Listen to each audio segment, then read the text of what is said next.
Hello everyone and welcome to the clash you've all been waiting for. It is Magnus Carlsen versus Arjun Erigaisi. This is 3+2, I believe. It's 3+2 Blitz, and Magnus is the World Co-Blitz champion, so obviously he's very good at it.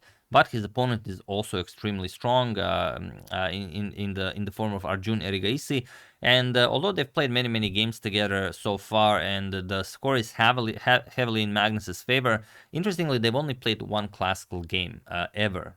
In 2023, in Tata Steel, Magnus won with the black pieces, and after that, Magnus did not play that much classical, as he's now, sort of against that. And Arjun has been having some issues being invited to top tier tournaments, but now with his rating, being as it is, he is invited everywhere, and we will be seeing him in Tata Steel in 3 days. But Magnus is skipping this edition of Tata Steel, so we're gonna have to wait for another clash between these two gentlemen in classical chess, if it ever happens. But you guys requested this game for a reason. Let's see what this reason is. So Magnus with white opens with A30. We have knight f6, g3, b6, and now bishop to g2. We have bishop to b7, so the sort of fianchetto variation of the reti. We have castles, pawn to e6, pawn to c4, and pawn to c5, transposing into the symmetrical English. Knight c3, we have bishop to e7, and striking in the center. d4, captures. I'm not explaining any of these moves, as sometimes you guys mentioned that, but these variations have been played thousands and thousands of times. It's basically the main line of the symmetrical English. So I will mention when they do something that is not seen in absolutely every game in this line. Which brings us to this position. Here, knight c6 and also pawn to d6 are the two main moves. But Arjun already mixes it up with knight a6, and this is now very rare. Maybe 10 games in the database in top-level chess regarding this knight a6 move. So the knight is coming to c5, and with such nice control over the b4 square, Magnus does not have pawn to b4. He hasn't played a3, so he has to allow knight to c5. Let's see how this works out for him. We have bishop to f4, very nicely played by Magnus, but it did cost him some time, as you can see, 2 minutes 46 seconds. We have knight to c5, and now rook 8 to c1, and it is now, as of move 11, that we have a completely new game. Magnus spending a little bit more time, 24 seconds, Arjun only 14 seconds so far. So let's see what happens. a6, we have pawn to b4. Now it's possible, so of course Magnus plays it instantly. Knight c to e4, knight captures, and bishop to d6. Okay, we have a trade of bishops and an offer of a queen trade. Queen to b8, which Magnus invites, but he says, I want the trade to happen on d6 so I can lift my rook. And Arjun, of course, wants the trade to happen on b8. So they're both just ignoring each other. We have captures, rook to d8, and now pawn to c5. Magnus sees the opportunity, and maybe even pawn to c6 in some lines is possible. Maybe queen e7 going after f7. So all ideas. We have b captures, and now pawn to h6, creating some breathing room for Arjun's king. Pawn to a4 by Magnus, and now queen to b7 with check. Probably before all of these advancements, maybe pawn to f3 should have been played, but, it's 3-minute chess. c6, we have captures, and now queen to b2, going after the pawn and also putting pressure on the knight. Magnus defends the knight and also puts pressure on the f7 pawn, and now rook captures on d1. And this is why I imagine so many of you have requested this game. How can Magnus continue this? Well, he could just trade, and after a trade happens, Arjun defends the f7 pawn, and we continue the game. Nothing much is happening, but Magnus goes for queen captures on f7 check, king to h7, and now you can no longer trade. Because also your knight is hanging on e5. However, you can play rook c7. So Magnus sacrifices a rook for a checkmate on g7. And you can't just move the knight so the queen defends, as this knight is also in the way. So there is only one move that sort of saves Arjun, and that is knight to e8. You could also maybe play knight d7, give back material, but there's no reason to do it just yet. So he defends checkmate, and now Magnus has queen g6 check, king g8, queen captures on e6 check, king h7. And how would you win this position? It's actually a very cool win, but Magnus missed it in the game. What would you play here?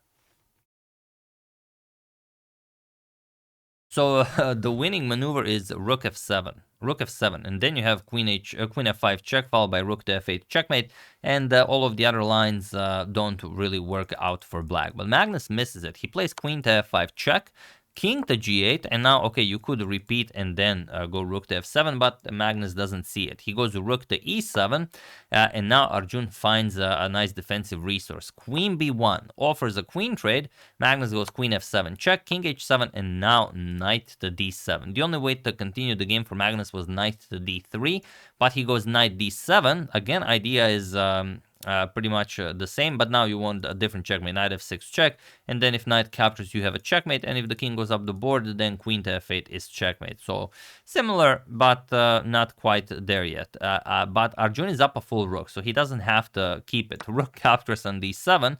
We have rook captures, and now queen to e4 check. The most precise way.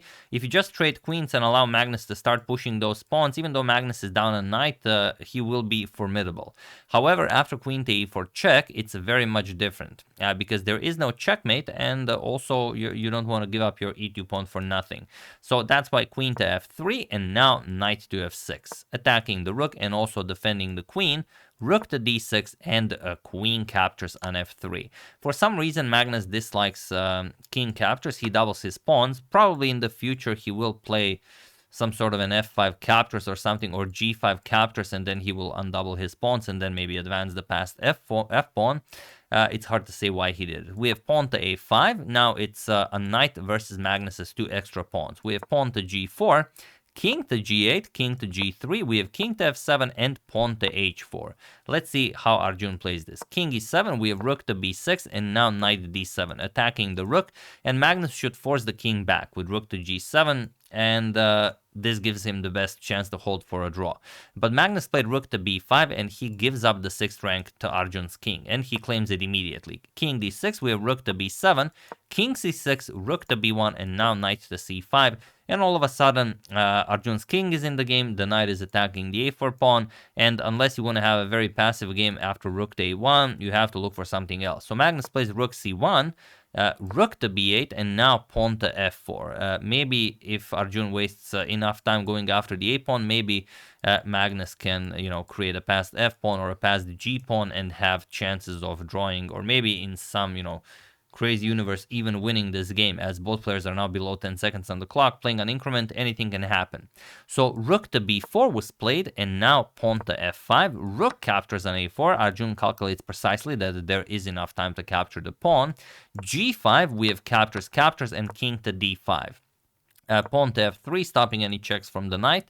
Rook a3, also a very, very sneaky move. Maybe some rook captures on f3 action if the position allows it, or maybe even knight e4 check as the f-pawn is pinned. It all depends on what Magnus plays. He goes king g4, rook to a4 check, king to h5, and now rook to f4. Will win one of the pawns.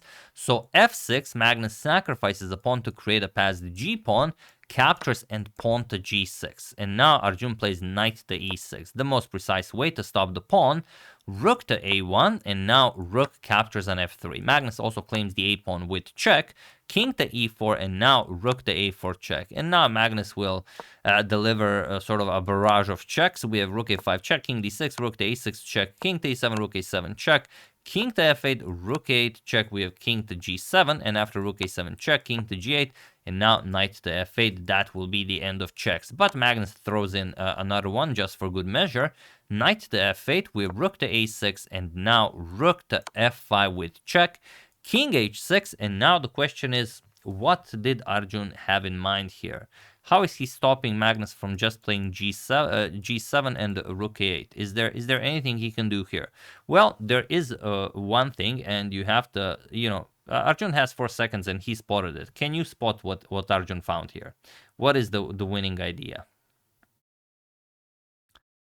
Believe it or not, the winning idea is just allowing white to make a move, and that is by playing rook anywhere along the f-file. Let's say rook to f1.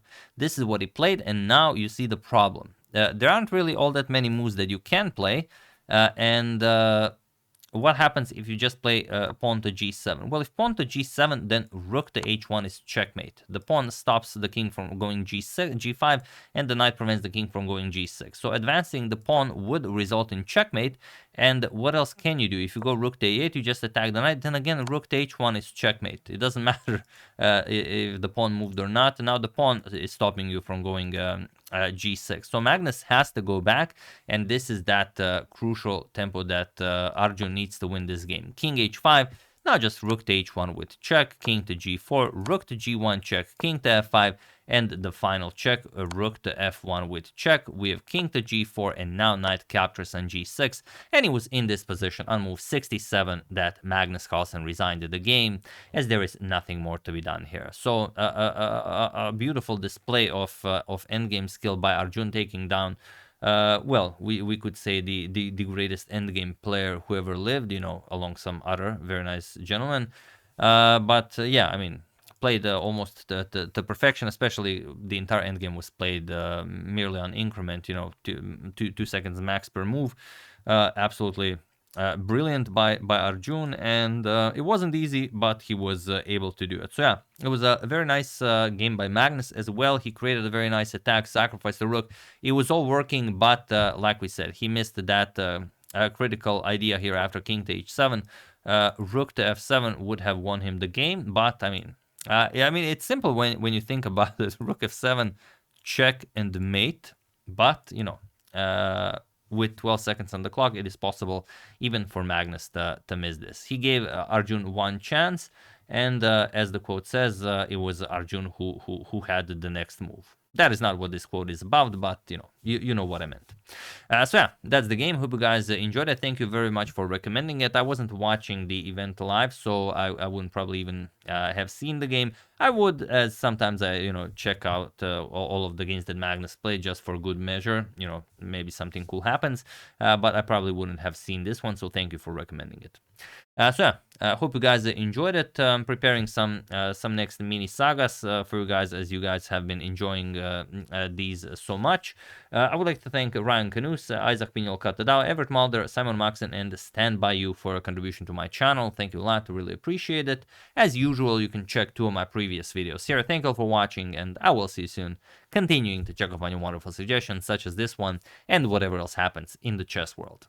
Thank you all. I will see you soon, and have an excellent rest of your day.